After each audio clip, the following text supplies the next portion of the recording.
استعمال لفظ کرتے ہوئے ان کو موت پڑتی ہے، کا لفظ استعمال کرتے ہوئے ان کو موت آتی۔ پردہ فرما گئے۔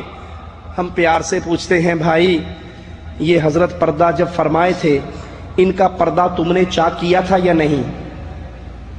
یہ بابا جب پردہ فرما گئے تھے غسل دینے سے پہلے بے پردہ تم نے اسے کیا تھا یا نہیں؟ چنگا پردہ کیتا ہے نے بے پرد پہ آ رہا اس وقت کچھ نہیں کیا؟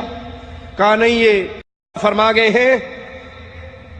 ہم کہتے ہیں اگر یہ موت کا لفظ استعمال کرنا عیب ہوتا انبیاء کے لیے، اولیاء کے لیے، بزرگان دین کے لیے، تو کم از کم اللہ تعالیٰ اپنے پیارے حبیب جناب محمد الرسول اللہ صلی اللہ علیہ وسلم کے لیے یہ لفظ کبھی استعمال نہ کرتے۔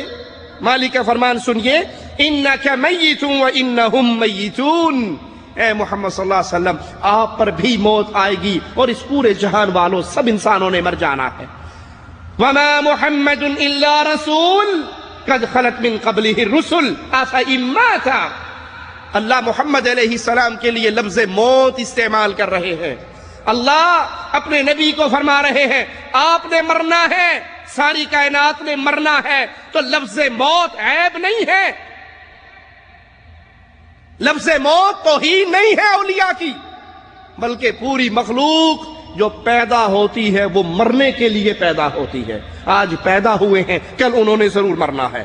کہا یہ بابا جی ہیں انہوں نے اپنے ہاتھ سے یہ درخت لگایا تھا، یہ درخت محکمہ نہر والوں کی ملکیت ہے، کو 30-35 سال پہلے اندھیری آئی جس سے یہ درخت زمین پہ گر گیا۔ آپ کا دعویٰ ہے کہ بابا اس درخت کو ہٹانے نہیں دیتا، ہلانے نہیں دیتا۔ جدو انھیری چلی سی بابا جی کتھے گئے سن؟ اس اندھیری میں درخت کو کیوں گرنے دے دیا؟ کہاں اندھیری آئی درخت نیچے گر گیا، یہ محکمہ نہر کی ملکیت ہے، محکمہ نہر والے آئے، انہوں نے اس درخت کو اٹھانے کی کوشش کی، نہیں اٹھا سکے، وہ کرینے لے کر آئے، کرینوں نے اس درخت کو ہلانا چاہا، بابا نے درخت اپنے دربار کا ہلانا نہیں دیا۔ آندھی آئی ہے اے درخت جڑا انہاں اپنے ہاتھ نال لایا، اینوں 35 سال ہو گئے نے، آندھی نالے گریا۔ یہ درخت جناب والا محکمہ نہر دی ملکیت ہے، محکمہ نہر نے اٹھان دی بھی کوشش کی ہے لیکن اٹھایا نہیں گیا۔ نہر پکی بن رہی ہے، انہاں اس کو ہٹان دی کوشش کی ہے، ہٹایا بھی نہیں گیا۔ بابا جی اس درخت کو نہیں ہٹان دے، سامنے اتنے نہر پٹی جانی سی، محکمہ نہر دیاں کرینا اتنے بے بس ہو گئی نے، انہاں نہر نہیں پٹی، پیچھوں بھی نہر پٹی گئی ہے، اگوں بھی نہر پٹی گئی ہے۔ آپ دے ہاتھ جی جتنے اسی کھلوتے ہیں اتنے نہر پٹی جانی سی، لیکن بابا جی رحمت اللہ علیہ نے نہر نہیں پٹن دیتی، کرینا بے بس ہو گئی نے، بند ہو گئی نے۔ انہوں تکیلن بھی اسے کرین نال کوشش کی گئی ہے، لیکن ایک کرین بھی جڑی ہے یہ بھی بے بس ہو گئی ہے، نہیں تک سکی۔ یہ عقیدہ رکھنے والوں کہ یہ بابا اپنے درخت کے اپنے دربار کے گرے ہوئے درخت کو ہلانے نہیں دیتا، قرآن مجھے اور آپ کو درس دے رہا ہے اموات غیر احیاء، یہ مردہ ہے زندہ نہیں ہے، وما یشعرون ایان یبعثون، ان کو تو اپنے اٹھائے جانے کا بھی شعور نہیں ہے۔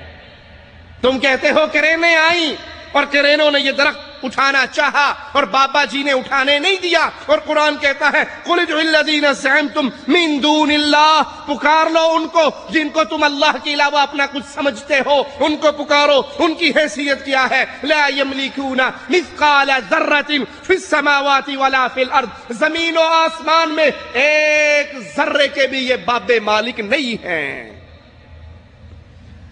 تمہارا تو عقیدہ ہے بابے نے مرنے کے بعد درخت کو ہلانے نہیں دیا، کرینے فیل ہو گئی، کرینے بے بس ہو گئی، محکمہ نہر والا کسی میں طاقت نہیں کہ بابے کے درخت کو اٹھائے، اور قرآن کہتا ہے لا یملکون مثقال ذرۃ فی السماوات، آسمانوں کے اندر ایک ذرے کی طاقت انہیں نہیں، ولا فی الارض، نہ زمین کے اندر ایک ذرے کے یہ مالک ہیں، وما لہم فیہما من شرک، زمین و آسمان کی تخلیق میں ان کا کوئی حصہ نہیں ہے، وما لہ منہم من ظہیر، ان میں سے کوئی بھی اللہ کا مددگار نہیں ہے۔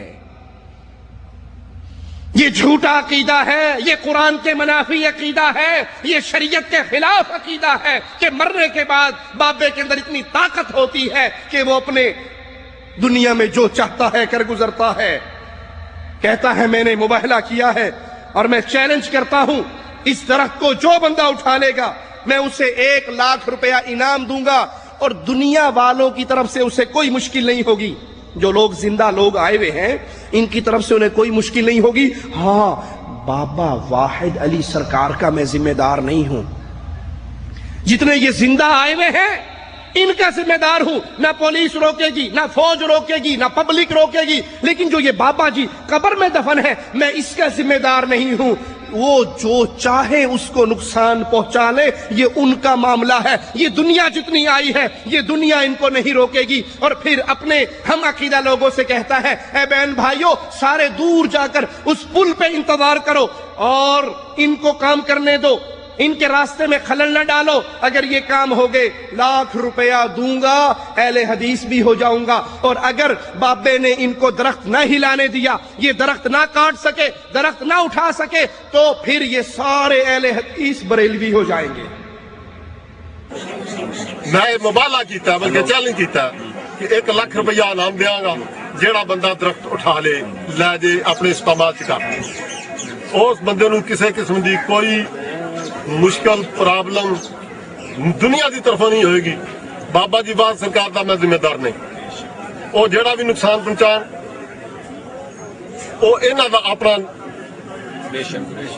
مشن ہے، وہ میرا تعلق نہیں۔ البتہ دنیا جتنے بھی میرے بھن بھرا اتنے دنیا کٹھی ہوئی ہے، انشاءاللہ انہاں نو کسی قسم دا انہاں دے رستے چ خلل پیدا نہیں میں ہون دیاں گا، نہ ہوئے گا۔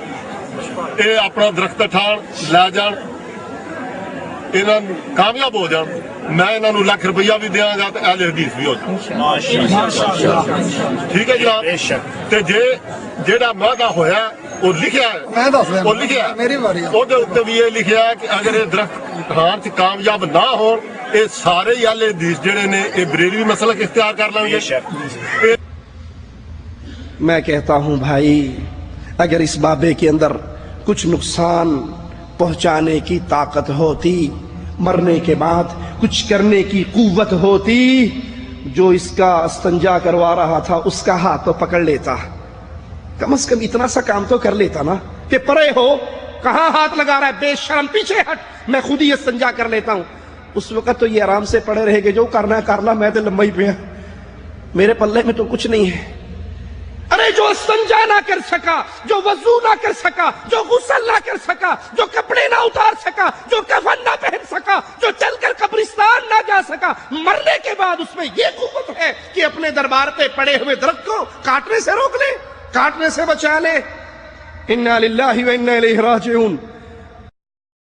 نہیں تھی کوئی مزیدار تو گھڑتے، کہانی گھڑنی تھی، آپ کو گھڑنے کا طریقہ نہیں آیا، اپنے چھوٹے بھائی تبلیغی جماعت والوں سے پوچھ لیتے، وہ طریقہ سمجھا دیتے۔ آپ سے بہتر تو کہانی انہوں نے گھڑ لی۔ یہ ہمارے ہاتھ میں کتاب ہے، اس کا نام ہے قبر کی زندگی اور موت کے چند مناظر، پروفیسر ڈاکٹر نور احمد نور، نشتر میڈیکل کالج لاہور۔ للو فتو بندہ نہیں ہے، پروفیسر ڈاکٹر، بہت بڑی پڑھی لکھی شخصیت، اور تبلیغی جماعت ملتان ڈویژن کے ذمہ داران میں سے۔ اس کا صفحہ نمبر 39، کتنی مزیدار کہانی ہے، سنیے۔ کہتا ہے طاہر شاہ صاحب، تبلیغی جماعت کے ایک عالم، طاہر شاہ صاحب چند سال پہلے بیمار ہو گئے، ہسپتال میں داخل ہو گئے، ان کی حالت بگڑ گئی۔ جب موت کا وقت آیا تو ان کے والدین کی روحیں ان کے کمرے میں پہنچ گئی کہ اٹھ چلیے کارنو، آؤ چلیں، موت کا ٹائم ہو گیا ہے۔ وہ آئی، اگلے جہاں چلنے کا وقت ہے، ہم انتظار کر رہے ہیں۔ 2 فرشتے آئے، وہ طاہر شاہ صاحب کو لے گئے کہ اللہ کے پاس پیش ہونا ہے۔ آسمانوں پر پہنچے، سنیے گا، آسمانوں پر پہنچے تو مولانا یوسف اور مولانا احمد علی لاہوری صاحب سے ملاقات ہوئی۔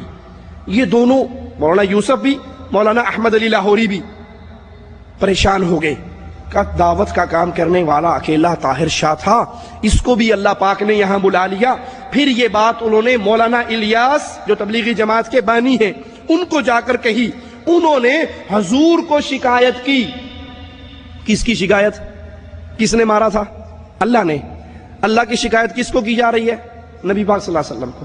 کہا حضور کو شکایت کی، اور نہ اللہ نے نہ رسول اللہ نے، مولانا الیاس صاحب نے جا کر حضور کو شکایت کی اور طاہر شاہ کو واپس دنیا میں جانے کا حکم دیا۔